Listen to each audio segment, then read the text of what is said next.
এমন বাংলাদেশ দলকেই তো দেখতে চায় সকলে। তানজিদ তামিমের ক্যারিয়ার সেরা ইনিংস, তাসকিনের দুর্দান্ত বোলিংয়ে পাকিস্তানকে হারিয়ে সিরিজ জিতে নিল বাংলাদেশ।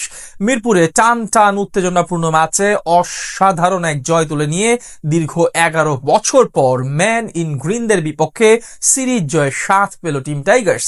ব্যাটিং বোলিং দুই বিভাগেই আধিপত্য দেখালো মিরাজ বাহিনী। পাকিস্তানের বিপক্ষে টাইগারদের এমন জয় নিয়ে বাকিটা জানবো রিপোর্ট। প্রথম ম্যাচে ব্যাট হাতে অর্ধশতক, এরপর দ্বিতীয় ম্যাচে ব্যর্থ হলেও আজ যেন নতুন এক মিশন নিয়ে মাঠে নেমেছিল ওপেনার তানজিদ তামিম। মিরপুরে অবশ্য সেই মিশন বেশ ভালোভাবেই পূরণ করেন এই ব্যাটার। নিজের ক্যারিয়ারের প্রথম আন্তর্জাতিক শতক হাঁকান তামিম। পাকিস্তানের বিপক্ষে অসাধারণ ব্যাট করে বাংলাদেশকে এনে দেন ম্যাচ জয়ের ভিত। সিরিজের প্রথম দুই ম্যাচে দুই দলই নিজেদের মধ্যে ভাগাভাগি করে নেয়, যার কারণে আজ ছিল এক প্রকার অঘোষিত ফাইনালের লড়াই। আগের দুই ম্যাচে টস ভাগ্য মিরাজের দিকে এলেও আজ সেটি যায় শাহিন আফ্রিদির দিকে, যেখানে জিতে প্রথমে বল করার সিদ্ধান্ত নেন তিনি। বিপরীতে অপরিবর্তিত একাদশ নিয়ে ব্যাট করতে নেমে শুরুটা দারুণ করেন টাইগার দুই ওপেনার তানজিদ তামিম এবং সাইফ হাসান। সাইফ কিছুটা ধীর গতির হলেও আজ শুরু থেকেই দারুণ ব্যাট করতে থাকেন তামিম। ইনিংসের তৃতীয় ওভারে হারিস রফকে 1-4 এবং 1 ছক্কা হাঁকান তিনি। প্রথম 10 ওভার শেষে বাংলাদেশের স্কোরবোর্ডে জমা পড়ে বিনা উইকেটে 50 রান। পরের ওভারে আবরারের উপর চড়াও হন তামিম। 16তম ওভারে সিঙ্গেল নিয়ে মাত্র 47 বলে অর্ধশতক পূরণ করেন তিনি। অন্যদিকে 19তম ওভারে শাহিন আফ্রিদির গুড লেন্থে পিচ করা ডেলিভারি সামনে বেড়ে শট খেলতে গিয়ে ডিরেক্ট বোল্ড হন 36 রান করা সাইফ হাসান।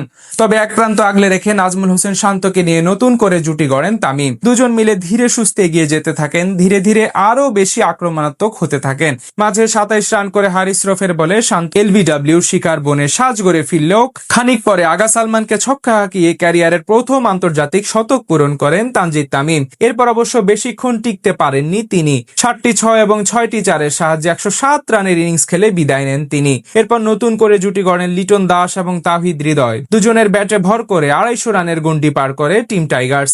লিটন 41 করে বিদায় নিলেও শেষ পর্যন্ত হৃদয়ের 48 রানের অপরাজিত ইনিংসে ভর করে 290 রানের পুঁজি পায় বাংলাদেশ। জবাব দিতে নেমে অবশ্য তেমন ভালো শুরু করতে পারেনি সফরকারী পাকিস্তান।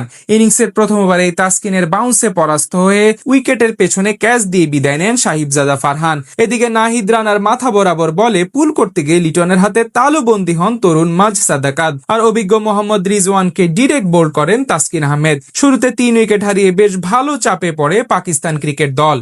সেখান থেকে গাজী গৌরী এবং আব্দুল সামাদ মিলে কিছুটা সময়ের জন্য উইকেটের লাগাম টেনে ধরলেও 14তম ওভারে আক্রমণে এসে গৌরীকে ফিরিয়ে বাংলাদেশকে ব্রেক থ্রু এনে দেন রানা, আর 34 রান করা সামাদকে আউট করেন মুস্তাফিজুর রহমান। শেষ 30 ওভারে পাকিস্তানের দরকার ছিল 192 রান।